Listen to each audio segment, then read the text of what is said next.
প্রত্যেক দিনকার মতো আমি সেদিনকে জঙ্গলে গিয়েছিলাম, কিন্তু সেদিনকে অন্যান্য সকল দিনের থেকে যে আমার সন্ধ্যাটা একটু ভিন্ন রকমের কাটবে সেটা আমি স্বপ্নেও ভাবতে পারিনি। সেই সন্ধ্যা আমার জীবন বদলে দিয়েছিল। আজকে আমি আপনাদেরকে শোনাবো আমার সেদিনকে সেই ঘটনাটি, যে ঘটনাটি আমার জীবনকে একদম সম্পূর্ণভাবে বদলে দিয়েছিল। কি হয়েছিল সেদিন সন্ধ্যায় আমার সঙ্গে, বা আমি কি বা খুঁজে পেয়েছিলাম যার কারণে আমার জীবনটা এরকম আচমকা বদলে গেল। এই সাধারণ আমি যে একা একা বসবাস করতাম, একার মতো সমস্ত কিছু করতাম, প্রত্যেক দিন কাজ শেষ করে সন্ধ্যার দিকে ওই রাস্তা ধরে আমি বাড়িতে ফিরতাম। সেই জঙ্গলের রাস্তায় একটা মেয়ে, যে কিনা আমার জীবন বদলে দিয়েছিল। প্রিয় দর্শক, সকলে কেমন আছেন? স্বাগত জানাচ্ছি দ্য মেগা স্টোরি নতুন আরও একটি এপিসোডে। আশা করি আপনারা সকলে ভালো আছেন। বরাবরের মতো কণ্ঠে আমি আর যে মিজু আপনাদের সঙ্গে আছি, এবং আপনারা দেখছেন দ্য মেগা স্টোরি। মেগা স্টোরির গল্পগুলো কেমন লাগছে কমেন্ট করে জানাতে ভুলবেন না। সেই সঙ্গে আপনি যদি আমাদের চ্যানেলে নতুন হয়ে থাকেন তাহলে অবশ্যই আমাদের চ্যানেলটিকে সাবস্ক্রাইব করে রাখবেন। আর আপনি যদি আপনার জীবনের ঘটনা আমাদেরকে পাঠাতে চান তাহলে আমাদেরকে ইমেল করতে পারেন। আমাদের ইমেল অ্যাড্রেস এবং ফেসবুক পেজের ঠিকানা ভিডিও ডিসক্রিপশনে পেয়ে যাবেন। আপনারা আপনাদের গল্প পাঠাবেন এবং আমাদের চ্যানেলে সে গল্প প্রকাশ করা হবে। তাহলে চলুন বেশি কথা না বলে আমরা সরাসরি আজকের ঘটনায় চলে যাই। সেদিন কাজ থেকে ফিরতে ফিরতে আমার একটু রাত হয়ে গিয়েছিল। তখন সন্ধ্যা পেরিয়ে অনেকটা রাত হয়ে গিয়েছে। আলো প্রায় শেষ হয়ে এসেছে, দিনের আলো ফুরিয়ে আসছে। জঙ্গলের রাস্তা ধরে আমাকে বাড়িতে ফিরতে হবে। আমি যে গ্রামটায় থাকতাম সেই গ্রামের একদম শেষ মাথার, মানে জঙ্গলের পাশের বাড়িটাই ছিল আমার, যেটা কিনা লোকালয় থেকে অনেকটা ভেতরে ছিল। আমি সেই বাড়িতে একা একা থাকতাম আর শহরে একটা জায়গায় কাজ করতাম। সেই কাজ শেষ করে সন্ধ্যার আগে আগে ওই বাড়িতে ফিরতাম। আমি যে অঞ্চলটায় থাকতাম সে অঞ্চলটা ছিল একদম শুনশান এবং খুবই নীরব একটা জায়গা। আমি যা রোজগার করতাম তা দিয়ে টেনে টেনে কোনো মতো আমার সংসার চলে যেত। আমার পিছুটান ছিল না, না ছিল সামনে কোনো পিছুটান, না ছিল পেছনে। সব দিক দিয়ে আমি একার মতো করে বাঁচি। অনেক বছর আগে আমার বাবা মা মারা যায়। তারপর দাদির কাছে মানুষ হয়েছি। দাদিও মারা গিয়েছে ৮-১০ বছর হলো। তারপর একা একাই এরকমভাবে থাকি। ছোটবেলা থেকেই দারিদ্রতা দেখে বড় হয়েছি। এখনও ঠিক তাই, এরকমভাবে আমার জীবন চলছিল। সেদিন রাত্রেবেলা আমি যেখানে কাজ করে সেখান থেকে ফিরতে একটু সন্ধ্যা হয়ে গেল। আর আমি যে জঙ্গলের রাস্তা ধরে বাড়িতে আসতাম সেটা ছিল বিশাল বড় এক মিরান জঙ্গল। প্রায় ৪-৫ কিলোমিটার এরিয়া জুড়ে এরকম শুধু ফরেস্ট কলোনি। দুই পাশে কাঁচা কাঁচা রাস্তার পাশে এক অনন্য বনজঙ্গল। এই জঙ্গলের ভেতর দিয়ে কোনো মানুষজন সাধারণত সন্ধ্যার পরে যাতায়াত করে না। আমি চেষ্টা করি মাগরিবের আজান দেওয়ার আগে বাড়ি ফিরতে। তবে সেদিন মাগরিবের আজান দেওয়ার পরে জঙ্গলের ঠিক মাঝামাঝি পর্যায়ে এসে আমি পৌঁছালাম। ওইখানে যে বাসটা যায় সে বাস থেকে নেমে বাড়ি পর্যন্ত আসতে ১.৫ কিলোমিটার রাস্তা পড়ে। এই ১.৫ কিলোমিটার রাস্তা আমাকে হেঁটেই গ্রাম পর্যন্ত আসতে হয়। আমাদের গ্রামটা একদমই অনুন্নত। অন্য পাশ দিয়ে অবশ্য রাস্তা আছে, সেই পাশ দিয়ে আসতে গেলে আরও বেশি পথ আসতে হয়, যার কারণে এই পাশ দিয়ে আসতে আমার বেশ খানিকটা সুবিধা হয়। আমি সেদিন রাত্রেবেলা জঙ্গলের রাস্তা ধরে বাস থেকে নেমে হেঁটে আসছি। চারিদিকে তখন ঘুটঘুটে অন্ধকার নেমে এসেছে। হালকা আলো ফুটেছে, তবে সেই আলোতে হালকা আশেপাশে কিচ্ছু দেখা যাচ্ছে না। আমি হেঁটে এগোচ্ছি। খুব দেরি হয়ে গিয়েছে, আর একটু দেরি করলে হয়তো অন্ধকারের ভেতরে খুব পা টিপটিপিয়ে যেতে হবে। তবে এই রাস্তা আমার মুখস্থ, অনেক বছর ধরে এই রাস্তা দিয়ে যাতায়াত করছি। তবে খুব দ্রুত বাড়িতে ফিরতে হবে, ফিরে রান্নাবান্না করতে হবে, হারিকেন জ্বালিয়ে আর অনেক কাজ আছে। সে তো খুব দ্রুত পা চালাচ্ছি। ঠিক সেই মুহূর্তে আমার চোখকে যেন একদম আশ্চর্যের এক মহিমায় ভরিয়ে দিয়ে সামনের দিকে আমি দেখতে পেলাম অদ্ভুত এক দৈব্যকা আলো। যে আলোটা আমি যে রাস্তা ধরে আসছিলাম তার থেকে প্রায় ১০০ মিটার সামনে হবে জ্বলজ্বল করে চলছে। আমি আলোটা দেখে সামনের দিকে এগিয়ে আসলাম। অদ্ভুত বিষয়, জঙ্গলের ভেতরে রাস্তার ধারে একটু জঙ্গলের মাঝখানে আর কি রাস্তার দিকে হয়তো অল্প একটু সামনে জ্বলজ্বল করছে। আমি খুব দ্রুত দৌড় দিতে শুরু করলাম সেই আলোটার দিকে। রাস্তার মাথা পর্যন্ত এসে খেয়াল করলাম আমি যেখানে দাঁড়িয়ে আছি তার থেকে ২০ হাত দূরে একটা গাছের গোড়ায় কোনো কিছু একটা চকচক করছে। গাছের ওই পাশের আড়ালে থাকার কারণে সে জিনিসটা স্পষ্ট বোঝা যাচ্ছে না। আমি তখন সেখান থেকে দ্রুত নিচের দিকে নামলাম। আমার বরণে তখন শাল, হালকা হালকা শীত পড়েছে অক্টোবর-নভেম্বরের সময়। আমি তখন শালটা ভালোমতো আমার শরীরের সঙ্গে পেঁচিয়ে নিচের দিকে নেমে দৌড়াতে শুরু করলাম।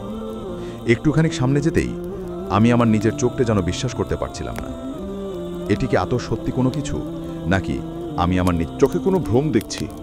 আমি দেখতে পেলাম গাছের গোড়ায় অসম্ভব রূপবতী এবং সুন্দরী একটা মেয়ে শুয়ে আছে। মেয়েটার শরীর থেকে এক ধরনের নীল আভা জ্বলছে, যে আলোটা স্বাভাবিক কোনো মানুষের সঙ্গে মিলালে হয়তো সেটা মিলবে না। মেয়েটার চেহারা যেন উজ্জ্বল এবং চকচক করছে। সেখানে সে অজ্ঞান হয়ে পড়ে আছে। আমি খেয়াল করলাম সে এমনভাবে পড়ে আছে, দেখে মনে হচ্ছে এই গাছের উপর থেকে সে নিচে পড়ে গিয়েছে। তার পাটা বাঁকা হয়ে আছে, হাতটা একদম পিঠের তলে চলে গিয়েছে, আর কিছু কিছু জায়গায় ক্ষতচিহ্ন রয়েছে। আমি কি করব ভেবে উঠতে না পেরে মেয়ের কাছে গেলাম, গিয়ে তাকে জাগানোর চেষ্টা করলাম। তার মুখে যে হাত দিব আমার খুব ভয় করছিল, কারণ মেয়েটার শরীরে তখন এক ধরনের আলোকিত চকমকের মতো জ্বলছিল। যাই হোক, যেহেতু তাকে জাগাতে হবে, ডাক না দিলে তো আর তাকে জাগানো সম্ভব নয়। আমি ভয়ে ভয়ে মেয়েটার শরীরে হাত দিলাম। হাত দেওয়ার সঙ্গে দেখলাম তার গায়ে যে আলোটা জ্বলছিল সে আলোটা হঠাৎ করে নিভিয়ে গিয়েছে। আমি তখন চমকে গিয়ে পেছনে সরে গেলাম। মেয়েটার শরীরে তখন কোনো প্রকার সেন্স নেই, তবে সে অচেতন হয়ে আছে সেটা খুব ভালোভাবে বোঝা যাচ্ছে। এবং সে এখানে এসে কিভাবে পড়েছে সেটা তো কিছু বুঝতে পারছি না। আর মেয়েটার শরীরে এরকম চকচক করে আলো জ্বলছিল কিসের জন্য? মেয়েটার পরনে একটা আকাশি রঙের এক ধরনের অদ্ভুত চকচকে কাপড়, এবং সে কাপড়টা খুব জ্বলজ্বল করছে। মাটিতে পড়ে কাপড়ের বেশ খানিকটা অসোজা ময়লা লেগে গিয়েছে। এখান থেকে আমার ঘর খুব বেশি দূরে না, আমি একে এখানে এরকমভাবে ফেলে রেখে যেতে পারবো না। সেটা মনে করেই পরে ভাবলাম যে কি আমি বাসা পর্যন্ত নিয়ে যাই, সেটাই বোধহয় ভালো হবে। যেরকম চিন্তা ঠিক সেরকম কাজ। আমি তখন মেয়েটিকে সেখান থেকে তুলে নিলাম কোলে। আমি দেখলাম মেয়েটি তখন একদম অচেতন হয়ে আছে, তবে তার শ্বাস তখনও চলছে। সম্ভবত জঙ্গলে এসে হারিয়ে গিয়েছে। মেয়েটিকে দেখে বেশ বড় লোক ঘরের মেয়েই মনে হচ্ছে। আমি তখন তাকে তুলে আমার ঘর পর্যন্ত নিয়ে আসছিলাম। মেয়েটার ওজন ছিল অনেক বেশি। সাধারণত মেয়েদের শরীর এত ওজন হয়ে থাকে না, এবং সে উঁচু লম্বায় বেশ খানিকটা, প্রায় আমার মতন। আমার শালটা তখন আমি কোমরে বুঝলাম। মেয়েটা অনেক ভারী ছিল, যার কারণে তুলে আনতেই আমার বেশ খানিকটা কসরত করতে হলো। এসে আমি তখন আমার বাহিরে, মানে ঘরের বাহিরে একটা বসার ঘাট আছে, সেখানে আম গাছের নিচে আমি বসে থাকি মাঝে মাঝে। সেখানে মেয়েটাকে শুইয়ে আমি আমার ঘরের তালা খুললাম। তালা খুলে ঘরের ভেতরে গিয়ে ঘরটা পরিষ্কার করে হারিকেনটা চালালাম। তারপর মেয়েটাকে ঘরের ভিতরে নিয়ে শুয়ে দিলাম।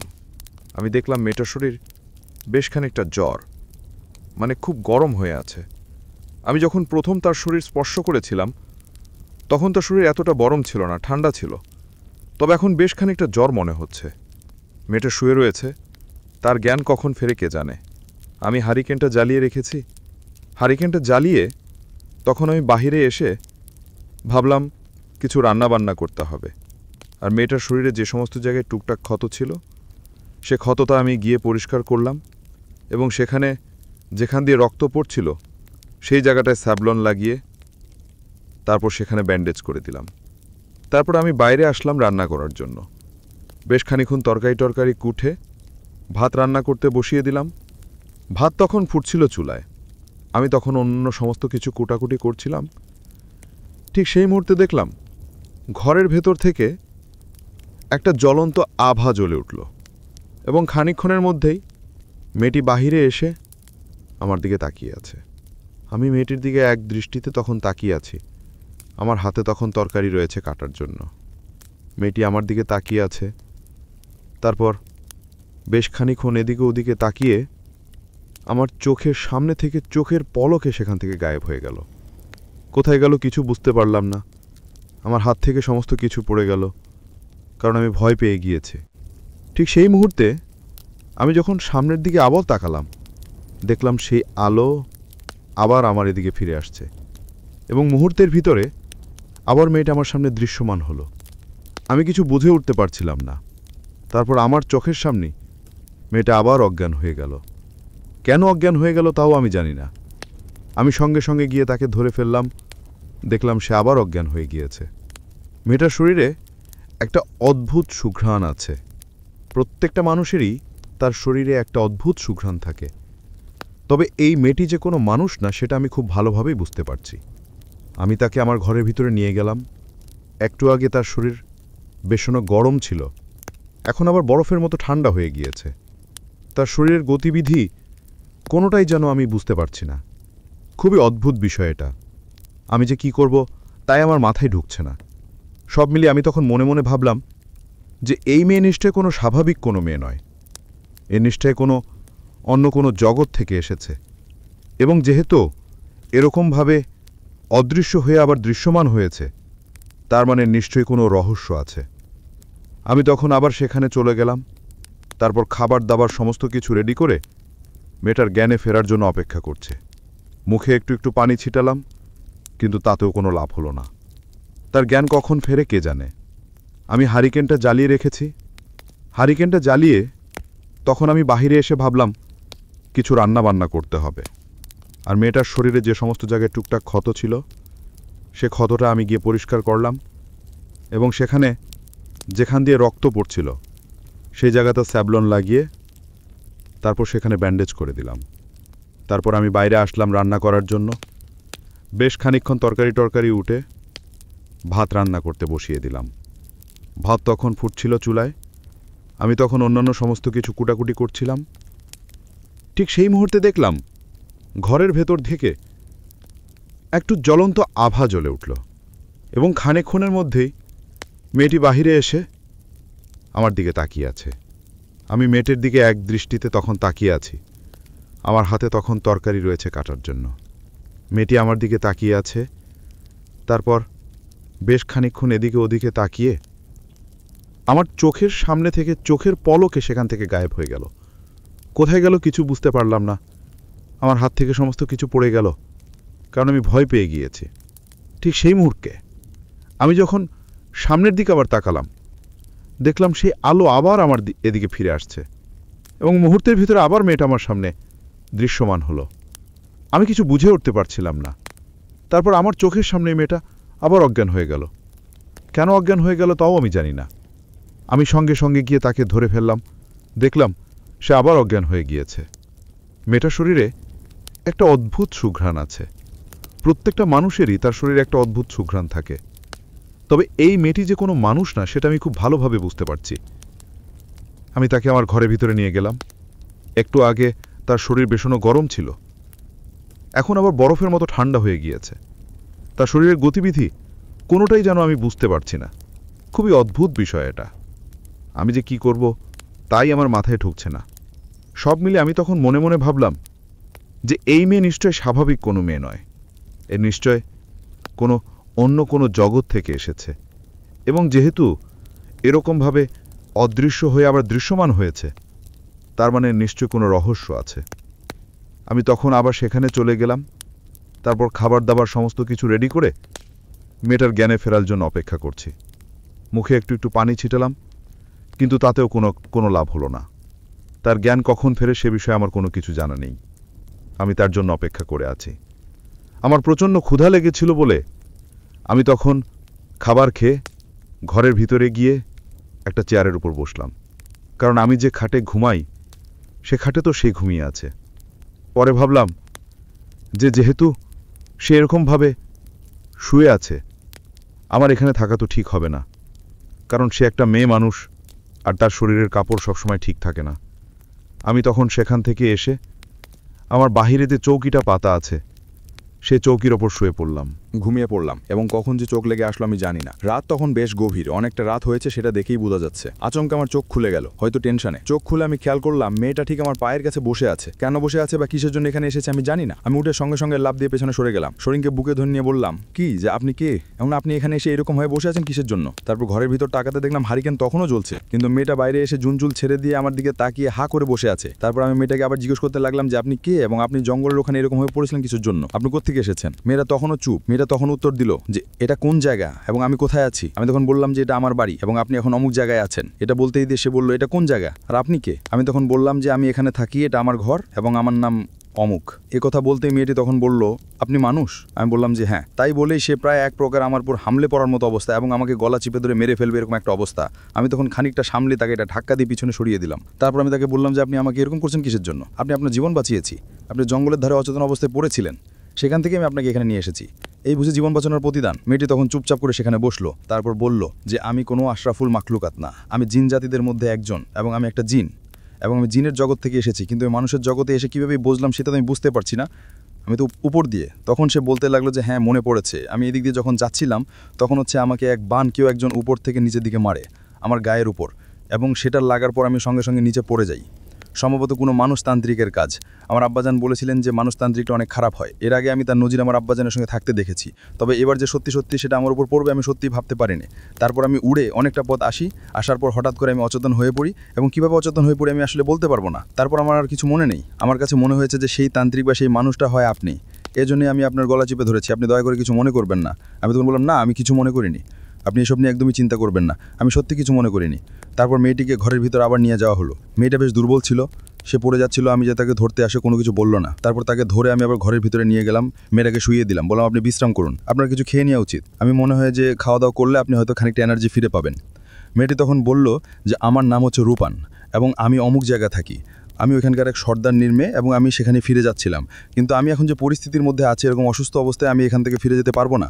আমি আসলে এখান থেকে উড়ে পালিয়ে যেতে চেয়েছিলাম, তবে পালিয়ে যেতে পারিনি, কারণ হচ্ছে কেন এক অজানা শক্তি আমাকে এখানে আবার ফিরিয়ে নিয়ে এসেছে এবং আমি অজ্ঞান হয়ে যাই, আমার শরীর অনেক দুর্বল। আমি তখন বললাম আচ্ছা ঠিক আছে, আপনি এখানে বিশ্রাম করুন, আশা করি আপনি কয়েকদিনের ভিতরে সুস্থ হয়ে যাবেন, আমি আপনার জন্য কিছু খাবার নিয়ে আসছি, আপনি খাবারগুলো খান, আশা করি খুব সুস্থ হয়ে যাবেন খুব দ্রুত। তারপর আমি মেয়েটাকে ভাত এবং তরকারি এনে দিলাম, যেগুলো সাধারণত আমরা খাই, তবে তাকে ভাত এবং তরকারি এনে দেওয়ার পরে সে খাবারগুলো শুকলো কিন্তু খেলো না, কারণ নাকি তার কাছে বিঘট গন্ধ লাগছে। আমি তখন বললাম যে আচ্ছা ঠিক আছে, তাহলে আপনি কী খাবেন সেটা বলুন, বা আপনারা কী খান সেটা আমার কাছে বলুন, আমি সেটা এনে দিচ্ছি। মেয়েটি তখন ভাতের থালা শুকিয়ে সে ভাতগুলো শুকনো অবস্থায় খেতে শুরু করলো, কোনো তরকারি ছাড়া। আমি তখন তাকে বললাম যে আচ্ছা ঠিক আছে, তাহলে আপনি এটাই খান, আমি আপনার জন্য অন্য কোনো কিছু ব্যবস্থা করে দিচ্ছি, আপনি কি অন্য কোনো কিছু খাবেন? তখন সে বলল যে না, আমার এটা দেখেই হয়ে যাবে, আমি এখন এখান থেকে একটু বিশ্রাম করব। তারপর সে শুয়ে পড়ল, শুয়ে পড়ার বেশ খানিক্ষণ পর সে ঘুমিয়ে পড়ল। তারপর আমি বাইরে চলে আসলাম, ওদিকে সকাল হতে চলেছে। আজকে রাত্রে আমার একদমই ঘুম হয়নি, সকাল সকাল উঠে আমাকে আমার কাজের উদ্দেশ্যে বেরিয়ে যেতে হবে। আমি তখন মেয়েটাকে বললাম আচ্ছা ঠিক আছে ঘুমিয়ে পড়ুন, তাই বলে আমি বাড়ি এসে এখানেই ঘুমিয়ে পড়লাম। আজকে যে অফিসে যেতে দেরি হবে সেটা আমি খুব দিব্য বুঝে যাচ্ছিলাম। ঘুম থেকে উঠে দেখলাম অনেকটা বেলা হয়ে গিয়েছে, তড়িঘড়ি করে গোসল করে আসলাম পাশের পুকুর থেকে। আমার যেখানে থাকি সেখানে একটা দিঘি আছে জঙ্গলের একদম মাঝ বরাবর, সেই দিঘিতে আমি গোসল করে আসলাম। গোসল করে এসে ঘরে এসে দেখি মেয়েটা তখনও ঘুমাচ্ছে, তো আমি খাবার বাড়ছি, ঠিক তখনই সে উঠে বলল কি যে আপনি কোথায় যাচ্ছেন? আমি তখন বললাম যে আমি তো যাচ্ছি একটু কাজে, আমি সন্ধ্যার দিকে ফিরবো। মেয়েটি তখন বললো আমাকে একা রেখে চলে যাবেন? আমি বললাম কাজে না গেলে তো আমার আসলে যেতে হবে, তো সেখানে মজুরের কাজ, তো সেহেতু আজকে আমি তো ছড়িয়ে নিয়ে আসিনি। মেয়েটি তখন বলল প্লিজ আমাকে দয়া করে এখানে একা ছেড়ে যাবেন না, আমার ভীষণ ভয় লাগছে, ওই লোকটি যদি সত্যি সত্যি চলে আসে এবং আমাকে যদি এখান থেকে নিয়ে যায়, আমি তখন হয়তো আর নিজের দেশে ফিরে যেতে পারবো না, আপনি আমাকে নিজের দেশে ফিরে যাওয়ার জন্য সাহায্য করুন, না হলে হয়তো আমি সেটা পারবো না। তারপর মেয়েটি এই কথা বলতেই আমি আর নিজেকে ধরে রাখতে পারলাম না। আমি তখন বললাম আচ্ছা ঠিক আছে, আপনি যেহেতু এমন করে বলছেন তাহলে আমি আপনাকে সেইটাই করব যেটা আপনি চাচ্ছেন। তারপর মেয়েটির সঙ্গে আমি সারাদিন সেখানে থাকলাম। সকালবেলা তাকে ভাত রান্না করে দিলাম, গরম ভাত, সে গরম ভাতগুলো খেলো। সে তরকারি বা অন্য কিছু কোনো কিছু ছুঁয়ে দেখছে না, শুধুমাত্র ভাতগুলো খাচ্ছে, এবং অন্যান্য তরকারি নাকি তার কাছে ভালো লাগে না, সে নাকি এরকমভাবে খায় না, তারা নাকি হাড় খেতে পছন্দ করে। তখন আমি বললাম আচ্ছা ঠিক আছে, আমি বিকালবেলা আপনাকে হাড় এনে রান্না করে দিব। তখন মেয়েটি বলল যে আমরা সাধারণত হাড়গুলো এরকম খাই না, অন্যভাবে অন্য নিয়মে খাই, সেটা হয়তো আপনি রান্না করতে পারবেন না, আপনার নাম কি? আমি তখন বললাম যে আমার নাম আব্দুল, আমি এখানেই থাকি। মেয়েটি এবং আমি বিকালবেলা আমাদের সেই ঘরের সামনে এরকমভাবে খাটের উপর বসে আছি। মেয়েটির তখন শরীর বেশ খানিকটা খারাপ দেখে বোঝা যাচ্ছে, তার শরীরের সম্বন্ধে জ্বর এসেছে বা যাই হোক সে অনেকটা অসুস্থ। মেয়েটি আমাকে বলল যে আপনি এখানে একা থাকেন কেন, আপনার পরিবারের লোকজন কোথায়? আমি তখন বললাম যে আসলে আমার পরিবারের লোকজন নেই, আমার আব্বা ছোটোবেলায় মারা গিয়েছে, তার কয়েক বছর পর মা মারা গিয়েছে, এরপর আমি দাদির কাছে এখানে মানুষ হয়েছি, এখন এখানে বলতে আমি একাই থাকি, তাছাড়া আর কেউ থাকে না। তারপর মেয়েটি বলল যে সত্যি আপনি একা থাকেন, একা থাকতে আপনার ভালো লাগে? আমাদের জিনের জগতে এত এত জিন, এত এত সকলে, অথচ আমি এখানে আমার থাকতে কেমন যেন খুব অদ্ভুত লাগে, অথচ আপনি এখানে একা থাকেন তাও আপনার এখানে থাকতে কোনো অদ্ভুত লাগে না। আমি বললাম যে দেখুন আসলে এখানে একা একা থাকতে থাকতে আমার অভ্যাস হয়ে গিয়েছে, আর আমি প্রত্যেক দিন সকালে কাজে চলে যাই, কাজে গেলে সকলের সঙ্গে দেখা হয়, কথা হয়, গল্প হয়, কাজ শেষ করে আমি সন্ধ্যার পরে বাসায় ফিরে আসি এবং এসে ঘুমিয়ে পড়ি। আপনি এসেছেন বলে এখানে হয়তো একা থাকা হচ্ছে, তাছাড়া প্রায় সপ্তাহের 7 দিন অথবা মাসে 30 দিন আমি কাজে যাই।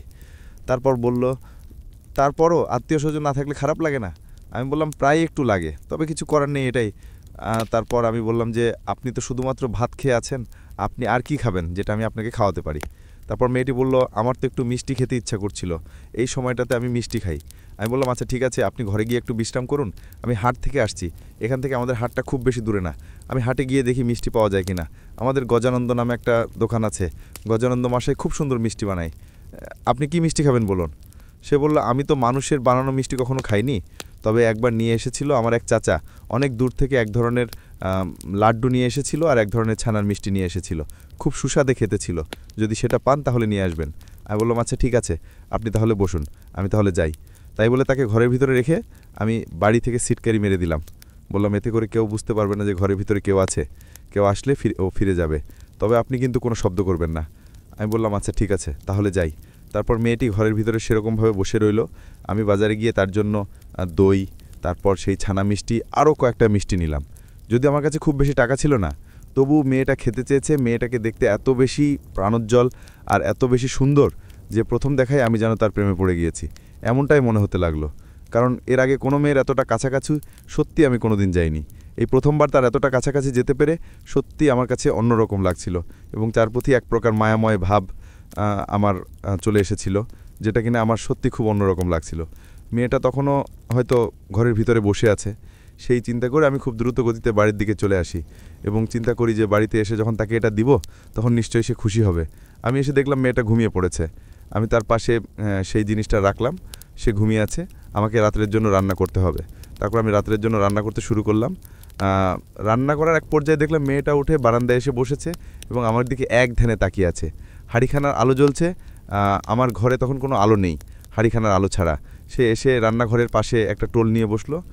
এত সুন্দর মায়াবী লাগছিল তাকে দেখতে, মনে হচ্ছিল যে তার প্রেমে ধূপ করে পড়ে যায়, ঠিক সেমনটাই। এত সুন্দর মায়াবতী মেয়ে আমি আমার জীবনে কোনোদিন দেখিনি। মেয়েটি আমার পাশে বসে বলতে লাগলো আজকে কি রান্না করছেন আপনি? আমি বললাম এই তো মাছ দিয়ে চচ্চড়ি রান্না করব, আর এই টুকটাক যা আছে দেখতেই তো পাচ্ছেন। আপনার মিষ্টিটা রেখে এসেছি।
বলছো তুমি?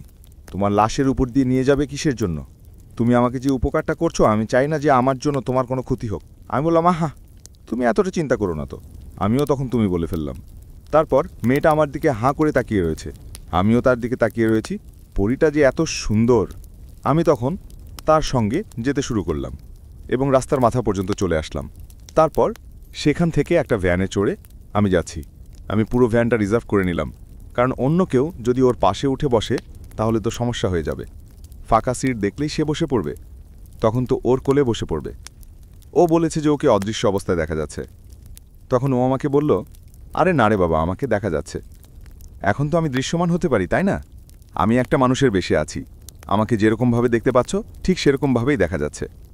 ভ্যানওয়ালা কাকা তখন বললেন যে, কি বলছো তোমরা? দেখা যাচ্ছে, অদেখা যাচ্ছে, তোমরা দুজনকে তো আমি দেখতে পাচ্ছি, তোমরা কি ভূতপ্রেত নাকি? মেয়েটি তখন হেসে ফেলল। তখন আমি কাকাকে বললাম, আচ্ছা কাকা চলেন। তারপর ভ্যান পুরের বাজার পর্যন্ত খালি গেল। আমি যেখানে কাজ করি সেটা হচ্ছে একটা সমিলের দোকান, মানে সমিলের কারখানা। সেখানে কাঠের কাজ করি। সারাদিন শরীরে ময়লা এবং জীর্ণশীর্ণ সমস্ত কিছু থাকে। বিকেলবেলা গোসল করে একবার কাপড় চোপড় পরে তারপর আমি ওখান থেকে আসি। আমি সেখানে যাওয়ার পর মালিককে বললাম, মালিক, কালকে একটু শরীর খারাপ হয়েছিল, এই জন্য আসতে দেরি হয়ে গিয়েছে, আজকে আমাকে 1 ঘন্টার জন্য ছুটি দিন, আমি 1 ঘন্টা পরে আসছি, এসে তারপর আমি আপনার সমস্ত কাজ করে দিব আজকে। মালিক তখন ধমকায় বলল কি যে, তোর জন্য কি ধর্মশালা খুলে বসেছি? গতকালকে আসিস নেই, তোর গতকালকের বেতনের টাকা আমি কেটে নেব কিন্তু। আমি বললাম, আচ্ছা ঠিক আছে, সেটা কেটে নিয়ে না, আমি তারপর আমাকে কিছু টাকা দেন, আমার কাছে টাকা নেই। পরীটাকে আমি দূরে সরিয়ে দাঁড় করে রেখে এসেছি। পরীটা যে আমার কাছে এসে দাঁড়িয়ে আছে সেটা আমি দেখতে পাইনি। তারপর অনেক বকাঝকা শোনার পরে সে আমাকে কিছু টাকা দিল। সে টাকাগুলো নিয়ে আমি সেখান থেকে এসে ঘুরতে যাব, দেখলাম পরীটা আমার সামনে দাঁড়িয়ে আছে। তখন সে আমাকে বলল, এটা আমার জন্য তুমি করলে? এরকম বকাঝকা শোনার দরকার ছিল তোমার? এটা করা উচিত হয়নি। আমি বললাম যে, তুমি আমাদের বাড়িতে এসেছো, আমার বাসায় মেহমান হিসেবে, সেও এটুক তো আমি করতেই পারি, তুমি দয়া করে কিছু মনে করো না। তারপর পরী মেয়ে বলল, আচ্ছা ঠিক আছে, তবে এটার প্রতিদান আমি তোমাকে দিতে চাই। আমি বললাম যে, সেটা পরে দেখা যাবে, তুমি চলো তো আগে। তারপর তাকে মার্কেটে নিয়ে গেলাম। ঠিক ওরকমই দেখতে, ওরকম কালারের আরেকটা জামা তাকে আমি কিনে দিলাম। খুব সুন্দর, তার বেশ পছন্দ হলো, সে পছন্দ করে 2টা জামা কিনল এবং আরও বেশ কিছু জিনিসপাতি সে কিনল। কেনার পরে সে বেশ খুশি ছিল, বলল কি যে, এই প্রতিদান আমি কোনদিন ভুলতে পারবো না। তুমি আমাকে যেরকমভাবে, আমি বললাম, আহা পড়ি, তুমি এরকমটা বলো না তো। সত্যি তুমি এরকম বললে আমার কেমন যেন লাগে, আমি কি তোমার পর নাকি? হতে পারি পর, তুমি অন্য কোনো জগতের, কিন্তু মানবতার খাতিরে তো আমি তোমাকে এসব করতে পারি, তাই না? তখন ও আমাকে বলল, তুমি আমার উপর করুণা করছো, তাই না? আমি বললাম, একদমই না, করুণা যদি করারই হতো তাহলে তোমার কাছ থেকে আমি বিনিময় চাইতাম, তবে সেটা আমি তোমার কাছে চাচ্ছি অবশ্যই না। তুমি এখন বাড়ি পর্যন্ত যেতে পারবে? আমার আসলে খুব টেনশন হচ্ছে, চলো তোমাকে আমি বাড়ি পর্যন্ত দিয়ে আসি। তাই বলে এক প্রকার সে না করার সত্ত্বেও আমি পরী মেয়েটাকে বাড়ির একদম কাজ পর্যন্ত দিয়ে তারপর বললাম কি যে, ঠিক আছে, আমি তখন কাজে যাই। পরী তখন বলল যে, আসার সময় ওই মিষ্টি আর ফলগুলো নিয়ে আসেন, আমার খুব ভাল লাগে খেতে, টক জাতীয় ফল, মানে আমরা ওনাকে খুব ভালো লেগেছে খেতে, সেদিনকে আমরা নিয়ে এসেছিলাম। মেয়েদের আমরা খেতে ভালো লাগে সেটা আমি মোটামুটি জানতাম। তারপরে কথা বলার পর আমি বললাম, ঘর থেকে কিন্তু বের হইও না। তারপর আমি ঘর থেকে চলে আসলাম আবার সেই মার্কেটে আসার পর মালিক তো অনেক বকাঝোকা শোনার পরে আমি কাজ শুরু করলাম। এই মেয়েটার জন্য এত কিছু করছি, সেটি আমার কাছে বেশ ভালো লাগছে। যাই হোক, গল্পগুজব করার পরে কাজ কমপ্লিট করার পরে মালিক আমাকে ছাড়ল প্রায় সন্ধ্যা 7টার দিকে। ওই সময় আমার ওই জঙ্গলের রাস্তা ধরে যেতে কেমন একটা লাগবে সেটাই বুঝতে পারছি না। আমি সেই জঙ্গলের রাস্তা ধরে হেঁটে আসছি, আমার শরীরে, আমার হাতে কোনো আলো নেই, অন্ধকারের ভিতরে আমার হেঁটে আসতে হবে, শুনশান একটা জায়গা। আমার ভয় লাগছে। ঠিক তখনই দেখলাম জোনাকির মতো একটা আলো হঠাৎ করে জ্বলে উঠল। তারপর একটু একটু করে বাড়তে বাড়তে সেই আলোটা বেড়ে গেল এবং বেড়ে আমার কাছে এসে একদম আমার সামনে দাঁড়ালো এবং তার গায়ে চকচক করে আলো জ্বলছে। এটা আর কেউ নয়, এটা হচ্ছে পরী মেয়েটা। পরী মেয়েটা আমার সামনে দাঁড়িয়ে আছে এবং দাঁড়িয়ে আমাকে বলছে যে, তোমার আসতে দেরি হলো কিসের জন্য? তোমার জন্য অপেক্ষা করছিলাম। আমি বললাম যে, মালিক তো আজকে ছাড়েনি, আজকে আসলে সকালের কাজ তো করিনি, এই জন্য সন্ধ্যা পর্যন্ত কাজ করিয়ে নিয়েছে, সেই জন্য আসতে দেরি হয়েছে। আমার শরীরে তখন ময়লাটা লেগে আছে। পরীটা তখন বলল যে, আপনার শরীরে তো একদম ময়লা লেগে আছে, আপনি এখানে। আমি বললাম যে, আসলে গোসল করিনি তো, এরকমভাবে চলে এসেছি, আর অন্ধকারে তো এই জন্য আস্তে আস্তে একটু আসছি। পরী তখন বলল, আচ্ছা ঠিক আছে, চলুন, আমি আপনাকে নিয়ে যাচ্ছি। তাই বলে সে আমার হাত ধরল, হাত ধরে আমাকে অনেকটা শূন্যে ভাসিয়ে ফেলল। আমি যেন শূন্যে ভাসছি। আমি দেখে তার ব্যক্তিত্ব আমার ব্যক্তিত্ব, দুজনেই আমরা এক হয়ে গিয়েছিলাম। আলোর গতিতে ছুটছি। কয়েক মুহূর্তের ভিতরেই আমি আমার বাসার সামনে চলে আসলাম। বাসার সামনে পুকুরটা না বড় একটা দিঘি বলতে হবে। তারপর আমি বললাম, আচ্ছা ঠিক আছে, আমি গোসল করে নিই। মেয়েটি আমার জন্যে সমস্ত তোয়ালে জামাকাপড় সব এনে রেখেছে এবং রেখে বলল, এই নাও, এই জিনিসটা নিয়ে তুমি গোসল করে তারপর ঘরে আসো, ময়লা অবস্থায় কিন্তু আসা যাবে না। তারপর আমার হাত থেকে সেই জিনিসগুলো নিয়ে এসে তখন ঘরের ভিতর চলে গেল। আমি গোসল টোসল করে ঘরে চলে আসলাম। ঘরে এসে তারপর তার সঙ্গে আমি গল্প করতে লাগলাম। তারপর দেখি যে সে আমি যেরকমভাবে রান্না করি সে রান্না করার জন্য সমস্ত কিছু রেডি করে রেখেছে। আরও তো রান্নার প্রসেস জানে না যে কীভাবে রান্না করতে হয়, তবে ভাত রান্নার প্রসেস ও এর আগের দিন রেখেছে। দুজনে একসাথে বসে রান্নাবান্না করলাম। রান্নাবান্না করে খেয়ে নিলাম। মেয়েটা আমার প্রতি যেন অন্যরকম একটা অ্যাফেকশন কাজ করছে, সেটা দেখে আমার বেশ ভালো লাগতে শুরু করলো। প্রায় প্রত্যেক দিনে আমার নিয়ম এরকম হতে শুরু করলো। আমি প্রত্যেক দিন সন্ধ্যার পরে আসতাম, ও আমার জন্য অপেক্ষা করে দাঁড়িয়ে থাকতো সেখানে। ওর শরীর তখনও খারাপ ছিল। রাত্রেবেলা হলেই ওর শরীরটা কেমন যেন খারাপ হতো, আর দিনের বেলাও কীরকম থাকতো সেটা তো আমি জানি না, সেটা বলতেও পারবো না। তবে ও এরকমভাবেই ঘরের ভিতরে থাকতো এবং সবসময় লুকিয়ে থাকতো। ও বলতো যে সুস্থ হলে তারপর ও নাকি এখান থেকে চলে যাবে। এটা শুনলে আমার মন খারাপ হয়ে যেত। পরীটা আমাকে এই কথা বলতে আমি বললাম যে তুমি তো চলে যাবে, তখন আমাকে দেখে আমার তো তখন একা একা আবার থাকতে হবে। ও বলল কি যে আমি হয়তো আবার তোমার কাছে আসব, তবে আমাকে তো ফিরে যেতেই হবে আমার জগতে, এটা তো আর আমার জগৎ না। প্রায় 15-20 দিন তার সঙ্গে আমি এরকমভাবে থাকতে শুরু করলাম বা ছিলাম। এরকমভাবে আমার প্রত্যেকটা সকাল প্রত্যেকটা রাত বেশ ভালো কাটছিল। আমার জীবনে এরকম পরিবর্তনের আগে কখনো আসেনি। যেটা এসেছে সেটা দেখে আমার কাছে খুব আনন্দ লাগছিল, যা কিনা আমার জীবনকে পুরো বদলে রেখে দিয়েছে। আমি তখন পরীটাকে বললাম, একদিন বসে আছি সন্ধ্যার দিকে, তুমি তো চলে যাবে তাই না, সুস্থ হলে পুরোপুরি? পরীটা তখন বলল, হ্যাঁ, সামনেই পূর্ণিমা আসছে, পূর্ণিমা আসার আগেই আমি এখান থেকে চলে যেতে পারবো, এবং যদি আমার ওইখান থেকে কেউ আমাকে নিতে আসে তাহলে তো আজকেই চলে যেতে পারবো। তবে কেন যেন তোমাকে রেখে যেতে ইচ্ছে করছে না আমার। তোমার প্রতি একটা ওরকম মায়া চলে এসেছে এখানে আমি এতদিন তোমার সঙ্গে আছি। এটা শুনে তখন আমার মনটা খানিকটা ভালো হলো, কারণ সে বলেছে যে আমার প্রতি নাকি তার একটু মায়া আছে। সেটা যদি থাকে, কিন্তু এই কয়েকদিনে ওর প্রতি যে আমার একটা অন্যরকম টান, অন্যরকম ভালোবাসা চলে এসেছে সেটা আমি বুঝতে পারিনি। ওকে যে রেখে চলে যেতে হবে বা ছেড়ে দিতে হবে সেটা ভেবেই তখন আমার মন খারাপ হতো এবং খুব খারাপ লাগতো। সেদিন সন্ধ্যাবেলা যখন আমি ওকে নিয়ে সেখানে বসে আছি, ঠিক সেই মুহূর্তে 4-5 জন লোক আমার ঘরের উঠানে এসে উপস্থিত হলো। মেয়েটা তখন কী জন্য জানো ঘরের ভিতরে গিয়েছিল। পরি মেয়েটি ঘরের ভিতরে তখন ঘাপটি মেরে বসে আছে, কারণ ও দেখে চিনতে পেরেছে এটা আর কেউ নয়, সেই তান্ত্রিক এবং তার সঙ্গপঙ্গ লোক। তান্ত্রিক এসে আমার উঠানের সামনে বলল কি যে তোমার এখানে কি কোনো মেয়ে এসেছে এরকম দেখতে? আমি তখন বললাম যে কই না তো। তান্ত্রিক তখন বলল যে তুই মিথ্যা কথা বলছিস, মেয়ের কাপড় চোপড় দেখছি তোর ঘরের এখানে, আর তুই বলছিস কোনো মেয়ে এখানে নেই, মিথ্যা কথা কেন বলছিস? আমি তখন বললাম আমার এখানে কোনো মেয়ে আসেনি, সেটা তো আমি আপনাকে বললামই, আপনি তারপরও আমাকে এরকমভাবে করছেন কিসের জন্যে? আমি তখন সেই লোকটাকে দেখেই বুঝতে পারলাম যে এটা হচ্ছে তান্ত্রিক, এবং এই তান্ত্রিক এখানে কেন এসেছে সেটা আমি খুব ভালোভাবে জানি। আমি তখন তাকে বললাম যে এখানে কেউ নেই, আপনি এখন এখান থেকে চলে যান। তান্ত্রিক তখন তার দৈবিক শক্তি দিয়ে বলল কি যে এখানে কোনো একটা জায়গায় আছে ওই পরি মেয়েটি, সেটা তোর ঘরে হোক বা আশেপাশে হোক, আমি তার শক্তি সম্পর্কে বুঝতে পারছি, এবং এতদিন আমি তাকে ট্র্যাক করতে পারিনি। এই গ্রামের প্রত্যেকটা ঘর খোঁজা হয়ে গিয়েছে, কিন্তু একমাত্র তোর ঘরেই আমি এখন পর্যন্ত দেখিনি, তোর ঘর দেখতে দে। আমি তখন বললাম একদমই না, আমি এখান থেকে একদমই তোকে দেখতে দিব না, আমার ঘরে মেয়ে ছেলে আছে, আমার বউ আছে, আমি বউকে তোকে কেন দেখাবো?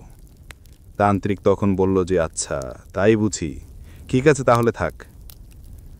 তান্ত্রিক তখন সেখান থেকে চলে গেল। আমি সঙ্গে সঙ্গে ঘরের ভিতরে ঢুকে গেলাম। ঘরের ভিতর ঢুকতেই আমি পরি মেয়েটাকে বললাম যে তুমি দেখো কোনোভাবে তুমি তোমার ওইখানকার লোকজনকে তুমি ডাকতে পারো কি না, যদি ডাকো তাহলে তুমি এখান থেকে চলে যেতে পারবে, আর তান্ত্রিকের হাতে যদি একবার পড়ো তাহলে সে হয়তো তোমাকে এখান থেকে আর যেতে দিবে না, আমি সেটা হতে দিতে চাই না।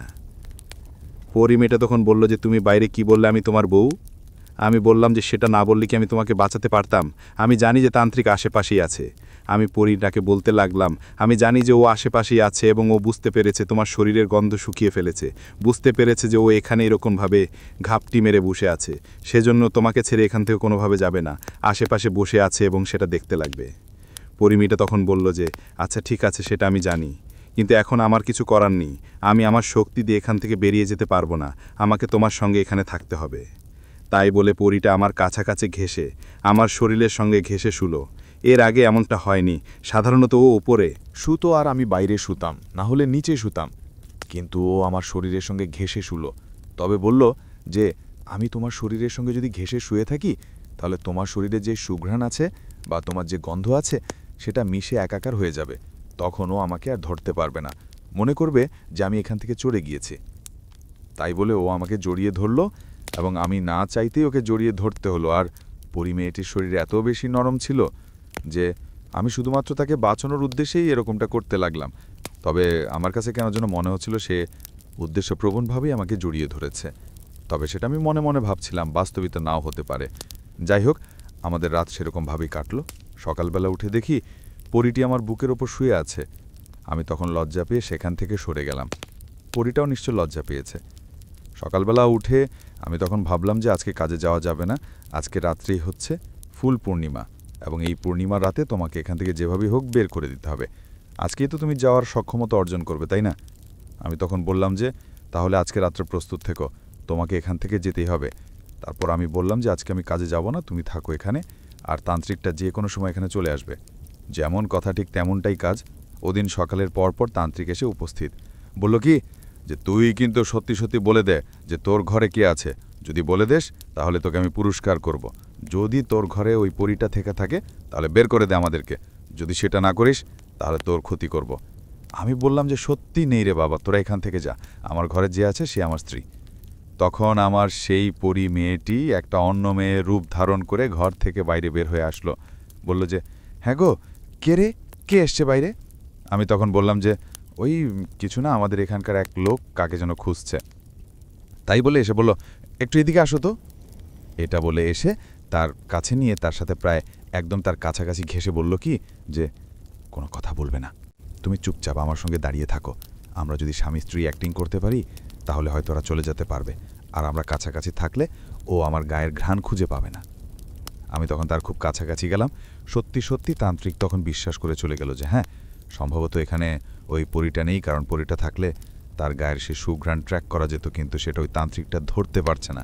তান্ত্রিক সেখান থেকে বেরিয়ে গেল। আমি তখন বললাম যে এটা কি হচ্ছে, আজকে সত্যি তুমি চলে যাবে? সেটা ভেবে কেমন জানি খারাপ লাগছে আমার কাছে।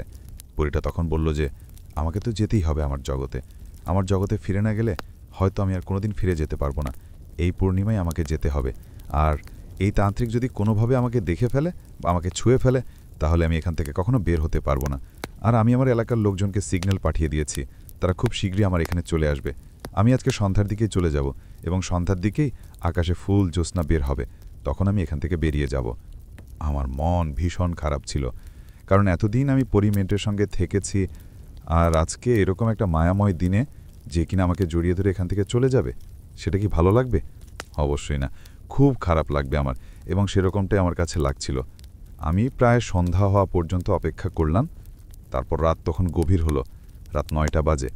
আসমানে জ্যোৎস্না একদম মাথা পর্যন্ত উঠে গিয়েছে। আমি তখন পরীটাকে বললাম চলো তোমাকে আমি দিয়ে আসি। পরী শরীরে তখন চকচক করে আলো জ্বলছে, আসমান থেকে চাঁদের আলো তার শরীরে খুব ভালোভাবেই পড়েছে এবং ফুট চকমক করছে। ঠিক সেই মুহূর্তে আমি যখন তাকে জঙ্গলের রাস্তা ধরে সামনের দিকে নিয়ে গেলাম, আমি দেখলাম তান্ত্রিক তার 7-8 জন সাগর নিয়ে দাঁড়িয়ে আছে এবং বলেছে যে তুই তাহলে এই পরীটাকে এখানে আটকে রেখেছিলি, তাই না? এত বড় শয়তানি আমার সঙ্গে, তোর ক্ষমা নেই, ওকে তো আমি ধরবই, সেই সঙ্গে জিন দিয়ে তোকে এমন ক্ষতি করব যে তুই জীবনে কোনো কিছু করতে পারবি না।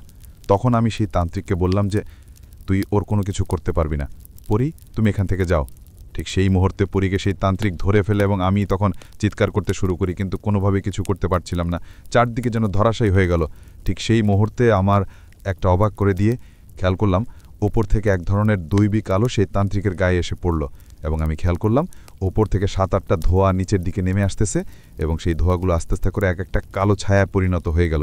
তারা সকলেই ছিল জিন এবং খুবই শক্তিশালী জিন, সেই জিনগুলো তান্ত্রিককে তখন শাস্তি দিতে লাগলো এবং সেই মেয়েটি তখন সেই জিনদের মধ্যে থেকে একটা জিনকে গিয়ে জড়িয়ে ধরল। এটা হচ্ছে সর্দার, এই জিনের বাবা, আর তান্ত্রিক এই পরীটার বাবা।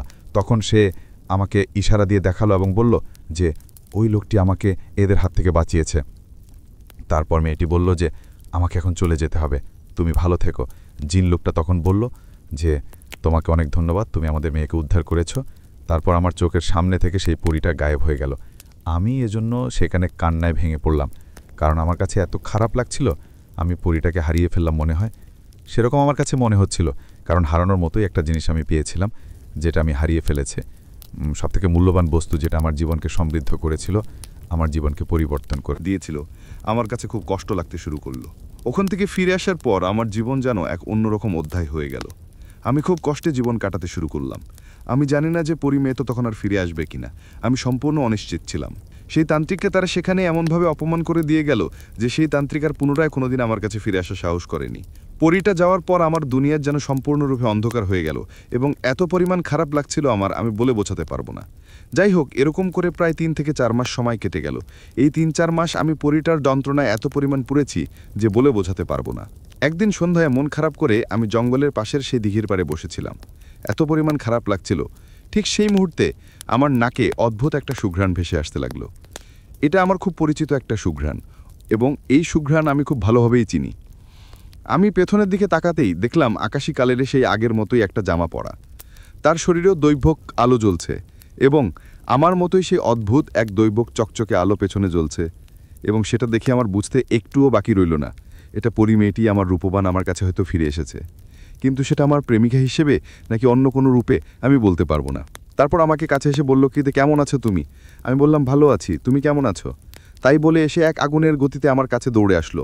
দৌড়ে এসে আমাকে শক্ত করে জড়িয়ে ধরে বলল কি যে আমি কি তোমাকে ছাড়া ভালো থাকতে পারি? আমি জানি তুমিও ভালো নেই। আমি যে তোমাকে ভালোবাসি সেটা কি তুমি সে সময় বুঝতে পারোনি? আমি তখন বললাম যে আমি তো সেই শুরুর দিন যেদিন তোমাকে রেখেছিলাম সেদিনই তোমাকে ভালোবেসে ফেলেছিলাম, কিন্তু তুমি একটা পরী, আমি কি করে তোমাকে বলি যে আমি তোমাকে ভালোবাসি? আর তুমি যখন বলতে তুমি তোমার জগতে ফিরে যাবে, তখন তো আমি সেটা বলতে পারিনি। কিন্তু তুমি তোমার জগতে ফিরে গিয়েছিলে, আমি তো তোমার আশ্বাস ছেড়ে দিয়েছিলাম, কিন্তু তুমি আবার ফিরে এসেছো আমার কাছে। তারপর পরীটা আমাকে শক্ত করে জড়িয়ে ধরে চুমু খেতে শুরু করলো। বলল আমি তোমার কাছে চলে এসেছি এবং আমি তোমাকে আমাদের জগতে নিয়ে যাব, যে জগতে শুধুমাত্র তুমি, আমি এবং আমাদের ভালোবাসা থাকবে। যাবে আমার সঙ্গে? আমি তখন বললাম যে হ্যাঁ, অবশ্যই যাব। তারপর আমি তার হাত ধরলাম, সেই হাত ধরে তাদের সঙ্গে তাদের জগতে গেলাম। তারপর সেখান থেকে খুব মাঝে মধ্যে আমি আমার সেই পুরনো ঠিকানায় ফিরে আসি এবং আমার খুব ভালো লাগে আমার পরিমিকার সঙ্গে থাকতে। এবং সে আমার জীবনটা সম্পূর্ণরূপে বদলে দিয়েছে। আমার একাকিত্ব, আমার এতিম হওয়া এবং সমস্ত কিছু যেন গুছিয়ে দিয়েছে এবং আমি আমার জীবনের চাইতেও তাকে বেশি ভালোবাসি। প্রিয় দর্শক, আমাদের আজকের ঘটনাটি আপনাদের কাছে কেমন লাগলো কমেন্ট করে জানাতে ভুলবেন না। আমি কণ্ঠে আর জিমিজু এতক্ষণ আপনাদের সঙ্গে ছিলাম এবং আপনারা দেখছেন মেগা স্টোরি। যারা এখন পর্যন্ত মেগা স্টোরি সাবস্ক্রাইব করেননি, অবশ্যই সাবস্ক্রাইব করে রাখুন। সেই সঙ্গে লাইক, কমেন্ট এবং শেয়ার করতে ভুলবেন না। দেখা হচ্ছে পরবর্তী এপিসোডে। ততক্ষণ পর্যন্ত সকলে ভালো থাকবেন, সুস্থ থাকবেন। খোদা হাফেজ।